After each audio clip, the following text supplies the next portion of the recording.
My name's Steve, my business partner Austin, and today we're going to handle objections to your services and specifically your prices. So you come in with a price, and let's say we're trying to get electricians, and we talk to Mr. Stallcam at Electric and Construction Company, and he just says flat out, your prices are too high. So you've probably heard that before, and what do you do with that? So, dropping your prices is not the right move. So, I'm assuming at this point you've picked up a couple of clients. And if you need to lower your prices to get those first few, I'm good with that. But now you don't want to do that anymore because it takes up a lot of time and your resources. And now you need to be able to scale your business up to a place where you want to get to. So lowering your prices are not a good plan. So but how do you handle it? So they basically don't see the value. Um, if they've comparison shopped with anybody or talking about that, they're kind of testing you, and it's just not a good fit, and that's okay. It's good to get no's because you got to get through some no's to get to the yeses. If they're talking about we can go to Fiverr.com and get this or some other place and get this, yeah, go ahead and get that then because you're not going to get the service you're getting from us. But that it's fine. It's okay to get no's.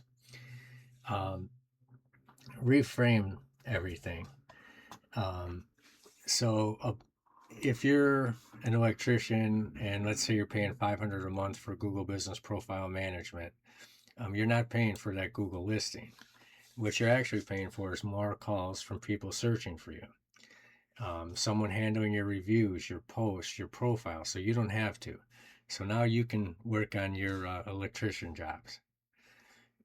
Local rankings compound over time. So if you're putting in pictures, if you're putting in posts, you don't take those with you when you leave. You're going to leave them with Stallcam Electric, and he's going to have those for forever. And then that is definitely worth something. It's worth a lot. Uh, so when somebody does tell you that you are overpriced, we're going to come up with some responses. So we got four main responses that we like to use, and I'm going to talk about the first two. Austin will talk about the last two. Response one: what are you comparing our prices to? What were you expecting to invest in this for your business? This tells you everything. They say 99 a month. They're looking at the wrong solutions. If they say 400, you're close, and maybe this is negotiable. You started at 5, they're at 4. That seems like you can probably work something out with that. At least you know that if they're looking at $99, you're not talking about the same things. You can't do the stuff you want to do for $99. You're not going to be making enough money. So that one's just not a good fit. Response two: reconnect to the outcome. Say something like, I understand your concerns. Let me ask you this. What is a new client worth to your business on average? If one client is worth 300 a month and you can reliably get them 2 to 3 more, the math does the selling for you. So basically, if you can get them to come up with some number there, and you can probably get them to agree that you can just get me 2 new customers this month, that would be worth it. Well, now you should be in good shape with that. If you're doing all this work, you're going to get them an extra couple of clients per month. That's almost a guarantee. So try to get that out of them and see where that goes to. I'm going to give Austin the last two responses. Response 3, trim the scope, not the rate. So I want to make this work. What if we started with just GBP management at this much and added content once you're seeing results? Never cut your hourly rate. Cut the deliverables if needed. This protects your positioning and still gets them in the door. Response 4, just let them go gracefully. I completely understand. It might not be the right time. If that changes, I'd love to pick this back up.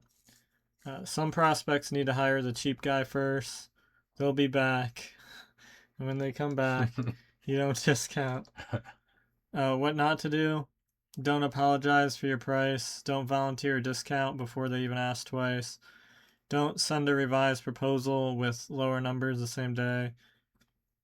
Don't say, I can be flexible, because it signals you didn't mean the original price. The confidence piece. Here's the truth. Clients who push hardest on price are usually the most difficult to work with. The clients who pay full rate without flinching tend to trust you, respect your time, and stick around longer. Your price is a filter. Let it do its job. If you're brand new and don't have any case studies yet, you can acknowledge that directly. Like, oh, I'm newer to agency work, but I'm priced where I am because I'm doing the same work as people charging twice as much. And I have half as many clients, so you get more attention. So those are all very good things. Um, and me and Austin have even picked up clients that at one time we gave them some kind of price, they went somewhere else and it didn't work out at all, and then they come back to you. And when they come back to you, that's always a good thing. You don't need to sell them anymore. You've already sold them the first time. Now it's just a matter of putting that together, that deal together. So uh, it makes a big difference. But like I said, at this point in time, if you've already got your first couple of clients, raise your prices up. You can keep your original clients where they are, maybe raise it up a little bit as time goes on. But now is the time for you to get what you're worth. No longer do you give a low price to get somebody in the door. You've done that. Now you get what you're worth. These electricians aren't coming to you and saying, well, we'd love to get your business. How about if we do some electricity work for like $100? And they're not going to do that. They're going to charge what they're worth, just like you should. Thanks for watching. Please like, comment, subscribe. We'll see you tomorrow.